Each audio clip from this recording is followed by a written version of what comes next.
Hello students, आज का जो हमारा टॉपिक है वो है दशमलव एवं दशमलव भिन्न। आज हम जानेंगे कि दशमलव का अर्थ क्या है, दशमलव की परिभाषा क्या है, किसे कहते हैं और दशमलव भिन्न क्या है। अब तक हम पढ़ चुके हैं संख्या पद्धति के बारे में। कक्षा 6 में हम भारतीय संख्या पद्धति और अंतर्राष्ट्रीय संख्या पद्धति के बारे में पढ़ चुके हैं। रोमन संख्यांक या रोमन संख्यांकन पद्धति के बारे में भी हमने पढ़ा। तो हम शुरुआत वहीं से करते हैं, दशमलव संख्या पद्धति के बारे में पढ़ते हैं कुछ। तो जो हम संख्या पद्धति यूज़ करते हैं संख्यांकों को लिखने के लिए वो है भारतीय संख्या पद्धति। ज़्यादातर हम जो लिखते हैं वो क्या है, भारतीय संख्या पद्धति का उपयोग करते हैं। और हमने उपयोग किया है, आप इसके उस तरफ ध्यान मत दीजिए, इस तरफ दीजिए। पहले हम करते हैं और संख्याओं को जब लिखते हैं तो उनके सूचक के आधार पर हम उनको लिखते हैं इकाई, दहाई, सैकड़ा, हजार, 10,000, लाख और इस प्रकार संख्याओं को लिखते या पढ़ते हैं।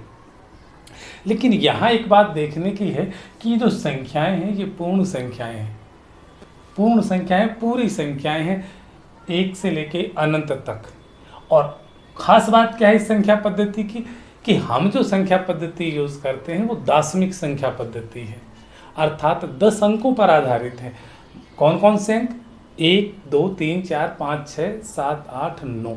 1 से 9 तक के अंक जमा 0। तो इस प्रकार हमारे पास 10 अंक हुए, 0, 1, 2, 3, 4, 5, 6, 7, 8 और 9।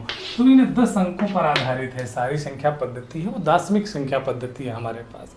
और 10 अंक इसलिए लिए गए हैं कि ना तो ये ज़्यादा अंक हैं कि इनको याद रखना कठिन हो, ना बहुत कम है।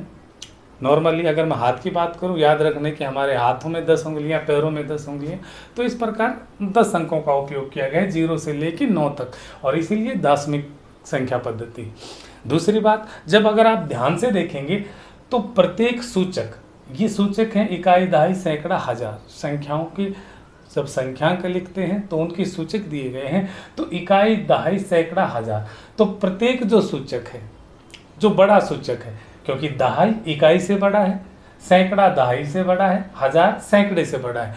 तो जो प्रत्येक सूचक जो अपने से बड़ा है, अब इकाई से बड़ा दहाई है तो उससे 10 गुना बड़ा है। देखिए इकाई है ये दहाई, दहाई का अर्थ क्या हुआ, 10 गुना बड़ा हो गया। ये 10, ये 1। ठीक उसी प्रकार इससे बड़ा 10 गुना होगा, 10 दहाई 100, इसका 10 गुना ये, इसका 10 गुना ये।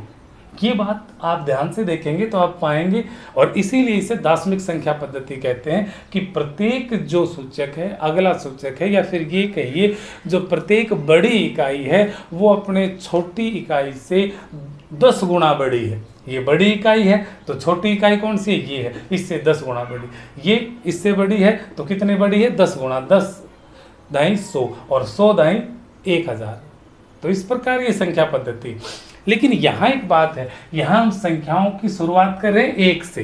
यदि 1 से छोटी संख्या हो कोई, अर्थात 1 का भी अंश हो, तो 1 के अंश को किस प्रकार दर्शाया जाए। यहाँ तो हम 1 की बात कर रहे हैं, 1 लिख दिया मैंने, मेरे पास 1 चीज़ है, 2 चीज़ है, 3। लेकिन अगर 1 से भी कम चीज़ हो, 1 का भी अंश दर्शाना हो, तो किस प्रकार दर्शाया जाए। तो इसलिए दशमलव की उपयोग हुआ, दशमलव की खोज हुई और दशमलव का प्रयोग होने लगा। किस प्रकार, चलो देखते हैं। हम एक उदाहरण द्वारा समझते हैं कि दशमलव क्या है और क्यों और कहाँ इसका उपयोग किया जाता है। मान लीजिए मेरे पास एक पेंसिल है, ये एक पेंसिल है मेरे पास, और मैंने इस पेंसिल को नापा। आपको बताना है इसकी लंबाई, ये 1, ये 2, 3, 4, 5, 6, इसी प्रकार मान लीजिए, और आगे 15 तक ये स्केल है।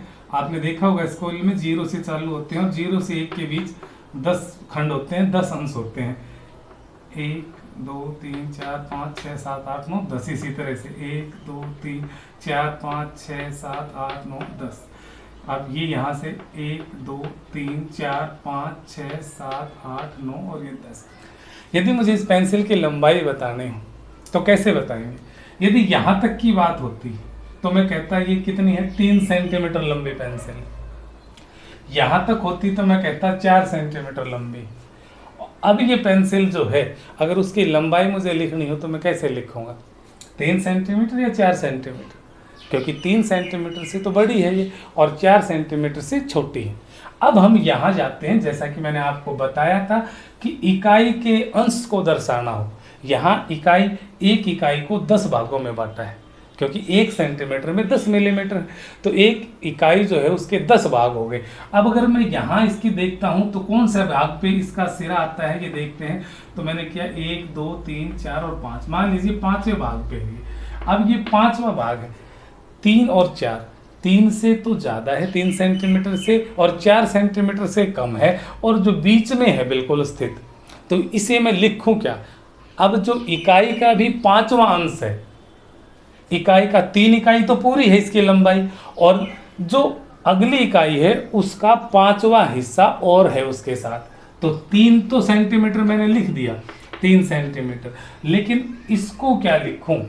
अगर यहाँ मैं देखता हूँ तो हम लिखते हैं 3 सेंटीमीटर 5 मिलीमीटर, 5 मिलीमीटर। लेकिन अगर मैं इसको सिर्फ संख्यांक के रूप में लिखूं तो कैसे लिखेंगे, क्योंकि ये इसके बीच में स्थित है। अगर मैं इसको ऐसे ही लिख दूं 35 सेंटीमीटर तो ये गलत हो जाएगा, क्योंकि 35 तो पूर्ण संख्या है और बहुत बड़ी हो गई है, तो ये तो 3 थी।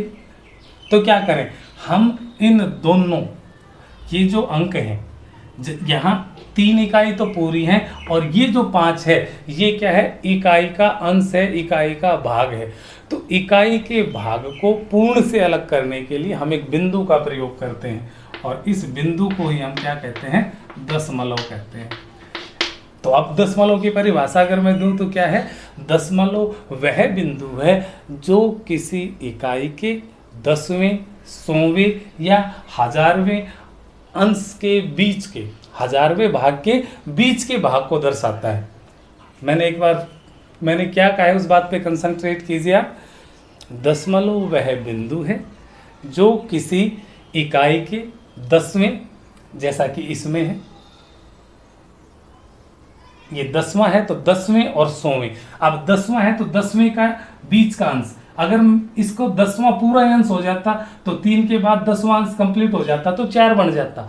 तो इकाई के 10वें या 100वें या 1000वें, इनके बीच के भाग को दर्शाए। अगर मान लीजिए, एक और उदाहरण लेता हूं फिर इसकी मान लीजिए मेरे पास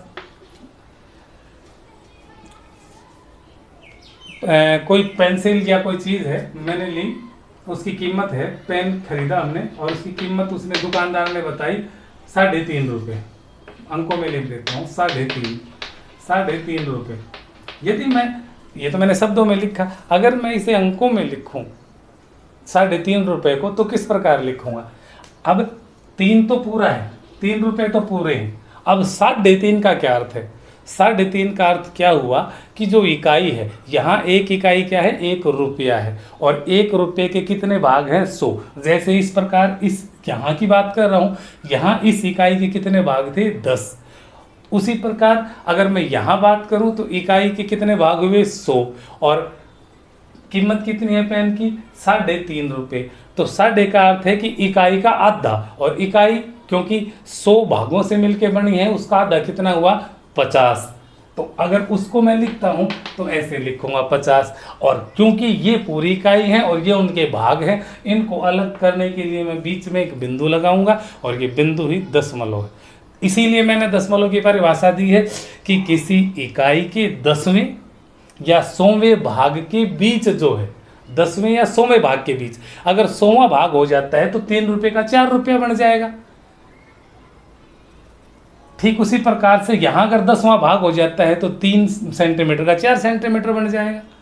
यदि मैं किलोग्राम की बात करता हूँ तो वही भी बात है। अगर किसी मैं ये कहता हूँ कि मैं 2 किलोग्राम 750 ग्राम या 600 ग्राम दूध लेता हूँ, तो 2 किलोग्राम और 600 ग्राम उसको अलग करने के लिए मैं बिंदु लगाऊंगा, ये बिंदु दशमलव है। क्यों? क्योंकि यहाँ इकाई 1 किलोग्राम है और 1 किलोग्राम में 1000 ग्राम होते हैं, उसके 1000 भाग हैं। तो उन भागों के बीच में जो भाग स्थित है उनको पूरी भागों से, पूरी चीज़ से, पूरी इकाई से अलग करने के लिए हम एक बिंदु का प्रयोग करते हैं और उस बिंदु को हम दशमलव कहते हैं।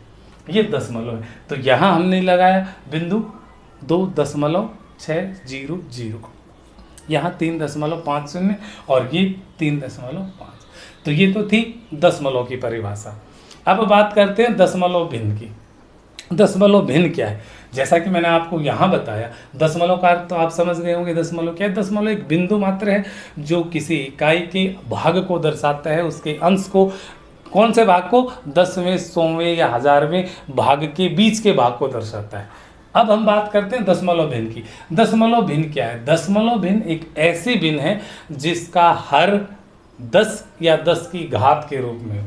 अब ये हो सकता है आपके लिए नई बात हो, मैं आपको समझाता हूं 10 या 10 की घात का क्या अर्थ है। कोई ऐसी भिन्न, अब तक हमने साधारण ये भिन्न पढ़ लिया आपने, जिसके अंश और हर कुछ भी हो सकते थे, कोई भी पूर्ण संख्या हो सकती थी। लेकिन जब दशमलव भिन्न की मैंने परिभाषा दी है तो मैंने आपको कहा है कि दशमलव भिन्न ऐसी भिन्न है जिसका हर 10, 100, 1000, लाख और इसी तरह करोड़ इस तरह हो। अब 10 या 10 की घात का है, मैंने 10 या 10 की घात के रूप में। 10 की घात का क्या अर्थ है? घात को अलग अलग नामों से जानते हैं। इंग्लिश में इसे डिग्री भी कहते हैं, पावर भी कहते हैं, हिंदी में शक्ति भी कहते हैं, घात भी कहते हैं। पहले हम घात का अर्थ क्या समझते हैं। आज जो हमारा टॉपिक है मैं यहाँ तक ही सीमित रखूँगा, दशमलव और दशमलव भिन्न का अर्थ क्या है।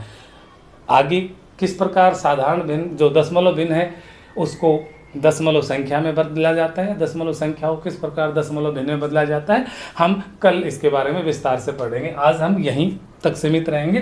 तो इस बात को अच्छी तरह समझते हैं कि 10 या 10 की घात का क्या अर्थ है। देखिए, हमने अब तक 4 मूलभूत संक्रियाएं पढ़ी हैं गणित में, जमा, घटा, गुणा और भाग। जमा घटा से आप बहुत अच्छी तरह परिचित हैं कि चीज़ों को इकट्ठा करना या कुछ चीज़ों में कुछ चीज़ें मिलाना और मिलाना जमा है, जोड़ है।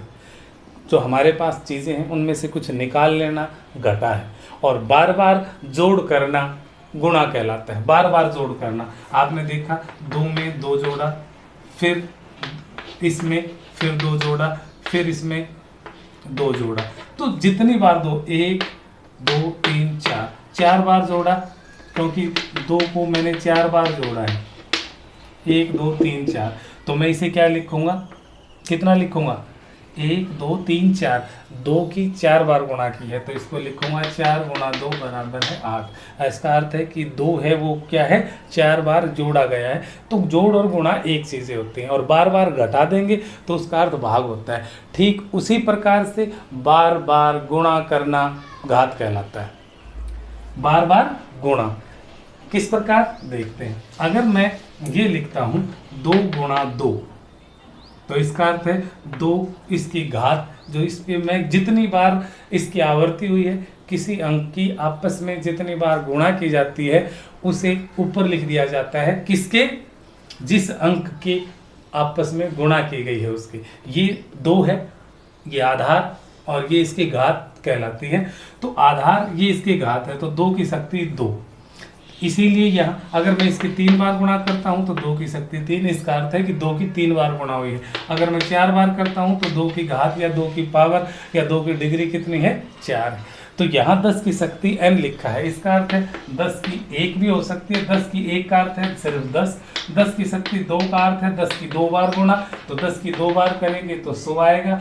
10 की शक्ति 5 होगी तो 10 की 5 बार गुणा। इसका अर्थ क्या हुआ कि हमें प्राप्त होगा 10, 100, 1000, लाख, इस तरह से। तो अगर कोई संख्या इस या कोई भिन्न, यदि कोई भिन्न ऐसी है जिसका हर जो है वो क्या हो, या तो 10 हो या 10 का गुणज हो, 10, 100, 1000, 10 की शक्ति n के रूप में हो, तो ऐसी भिन्न को हम क्या कहेंगे?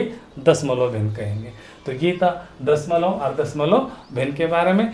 आशा है आप समझ गए होंगे कि दशमलव या दशमलव भिन्न का अर्थ क्या होता है।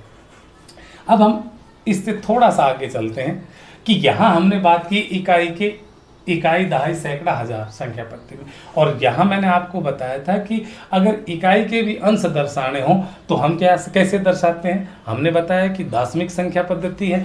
तो यहाँ इकाई, दहाई है, तो दशमलव के बाद जो संख्याएं या 2 अंक होते हैं, दशमलव के बाद के जो अंक हैं उनको हम कैसे पढ़ेंगे?